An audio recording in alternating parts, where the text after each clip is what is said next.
আসসালামু আলাইকুম। এখন শুনবেন সংবাদ শিরোনাম।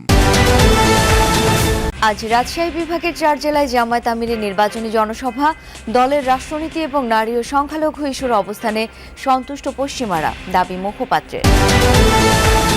এই অভ্যুত্থানে আশুলিয়ায় 6 জনকে পোড়ানো সহ 7 জনকে হত্যা মামলার রায় ঘোষণা আজ। 16 আসামির মধ্যে সাবেক এমপি সাইফুল সহ 8 জনই পলাতক।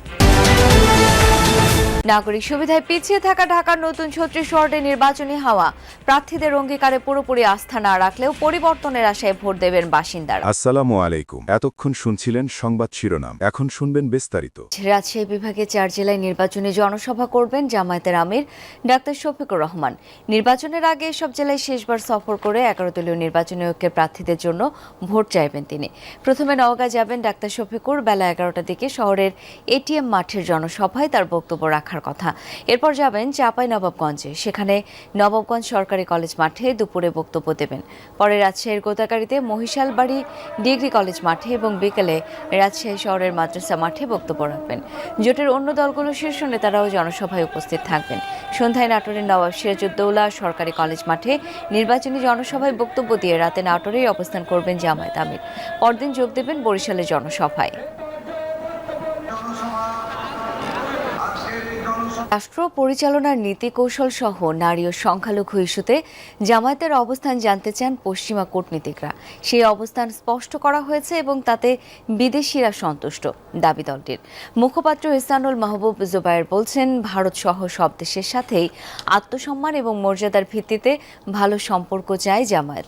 বলেছেন, দিল্লি প্রতিবেশী সবার আগে নীতি বাস্তবায়ন করলে দ্বিপাক্ষিক সব সমস্যার সমাধান সম্ভব। দলটির ভাষ্য, যুক্তরাষ্ট্র, ভারত, চীন বিশেষ কোনো দেশপন্থী রাজনীতি করবে না জামায়াত।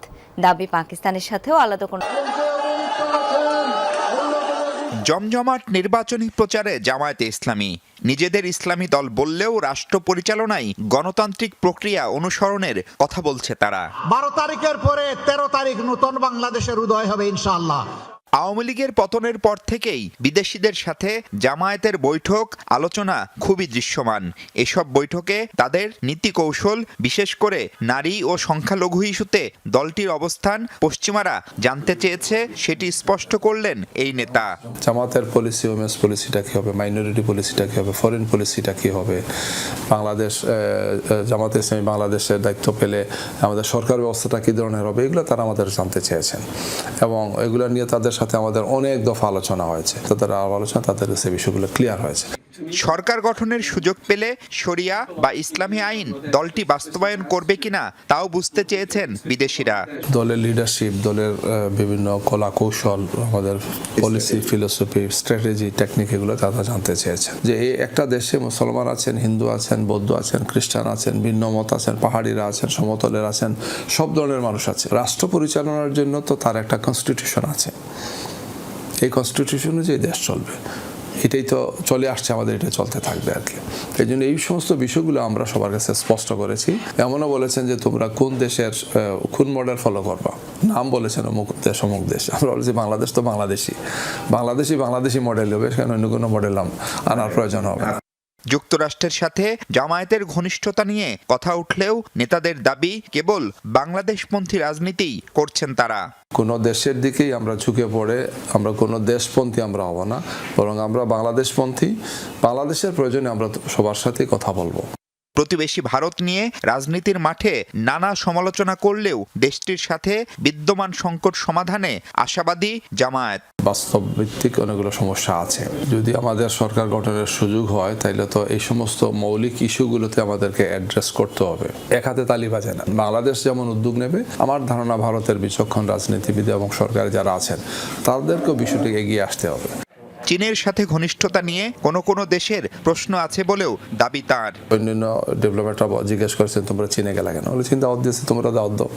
পাকিস্তানের সাথে বাড়তি ঘনিষ্ঠতার কথাও পুরোপুরি অস্বীকার করেন এই জামায়াত নেতা।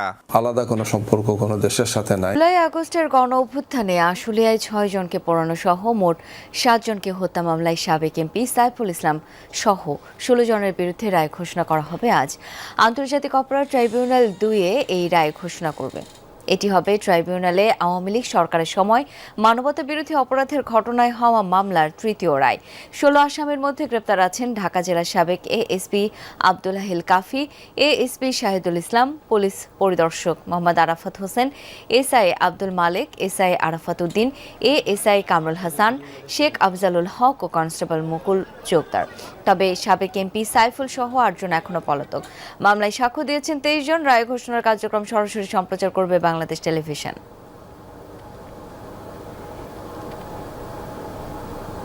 ঠাকুরগাঁওয়ের ভাড়াবাড়ি উচ্চ বিদ্যালয় মাঠে নির্বাচনী পথসভায় বক্তব্য রাখছেন ঠাকুরগাঁও 1 আসনের বিএনপি প্রার্থী মির্জা ফখরুল ইসলাম আলমগীর। আমরা সরাসরি সেখানে যাচ্ছি।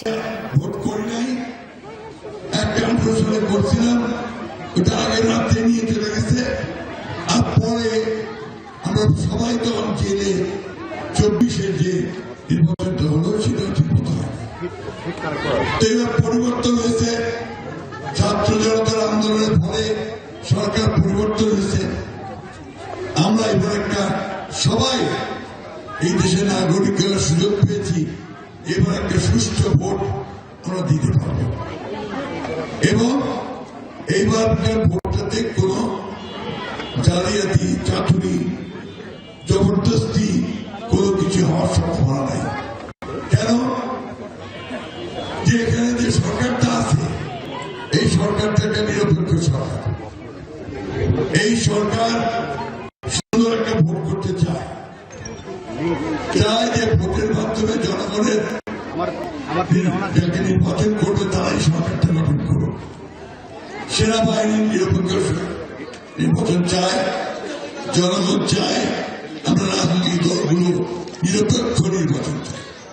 সুতরাং এইবার সম্ভাবনা খুব বেশি, এবার একটা সুন্দর নির্বাচন হবে। আমরা তো সবাই চাই যে আমার ভোটটা আমি দিব, যাকে খুশি তাকে দিব, তাই না? আমার মনটা যাকে চাইবে তাকেই দিব, ঠিক তো?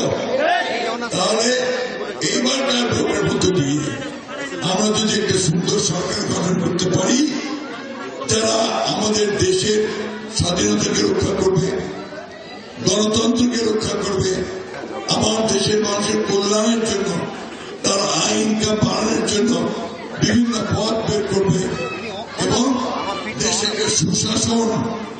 রাশিয়ার সাথে প্রায় 4 বছরের যুদ্ধে ইউক্রেনের 55,000 সেনা নিহত হয়েছে।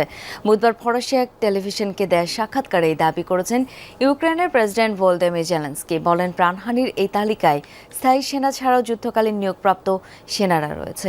এছাড়াও জেলেনস্কি জানান, যুদ্ধরত বিপুল সংখ্যক সৈন্যের খোঁজ পাচ্ছে না সরকার, যাদের অনেকেই নিহত হয়েছে বলে শঙ্কা করা হচ্ছে।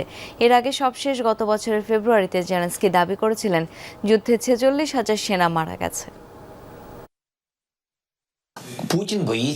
যুদ্ধক্ষেত্রে ইউক্রেনের নিহত সৈন্যের আনুষ্ঠানিক সংখ্যা 55,000, যাদের মধ্যে স্থায়ী ও অস্থায়ী সেনা রয়েছে। এছাড়াও আমাদের হিসাবে নিখোঁজ রয়েছে বিপুল সংখ্যক সেনা।